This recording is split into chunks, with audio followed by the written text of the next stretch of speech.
Thank you for joining me at Inspiring Life's Journey. We're going to talk about miracles today.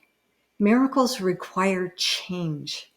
Have you ever come out of a difficult season of adversity and had God give you a special gift, a beautiful encouragement that you're so excited to share with others who are also going through a difficult season?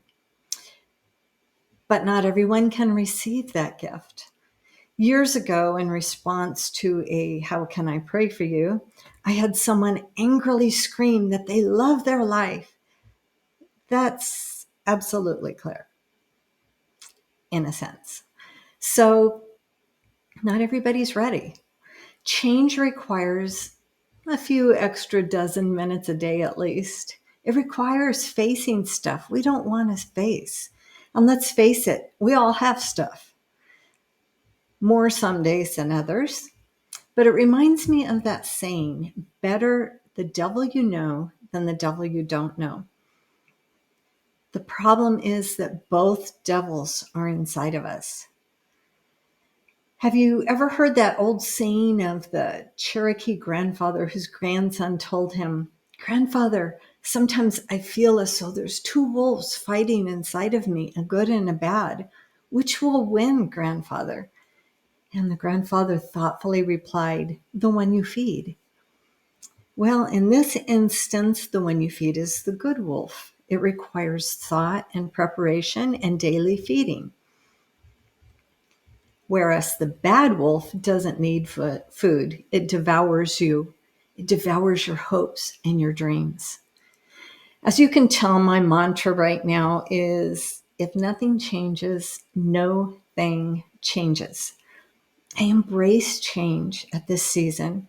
I earnestly desire to know my errors, to know my sins, so that I can lay them at Jesus' feet and be transformed by his healing forgiveness.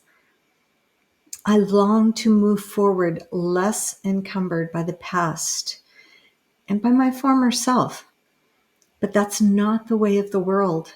The way of the world is to justify, to cry, "You're judging." It's to do everything possible to avoid those growth pains, to remain hostage to our sins, to unforgiveness, to ourself, and to our past. But each of us has the right to choose. Some like living in that state of chaos, and this is where we must let go. If they love their life the way it is and want everything to stay the same, that's fully their choice. Let them. There are a few I have moved from my prayer list to my praise list. God, I am so happy that they're happy with their life. Now, as a recovering codependent, I find joy in helping others and encouraging others. And I'm thrilled when God can use my past ugliness to bring beauty from ashes in both my life and in others. Psalm 16:11 says, "You will show me the path of life. In your presence is fullness of joy, and at your right hand are pleasures forevermore." I want to walk that path, not trudge like a zombie, that path of death. Attempting a healthy engagement, though, with dysfunction is rarely successful. You come out the bad guy. I confess that when I start down that path, my inner dialogue is shut up, shut up, shut up. I shared this with someone once and I was thoroughly chastised. But there's times when there is no healthy direction for the conversation to go, other than to shut up and walk away. I started running again in my early 50s. I don't walk away, I run away. Not because I don't care, but because I do.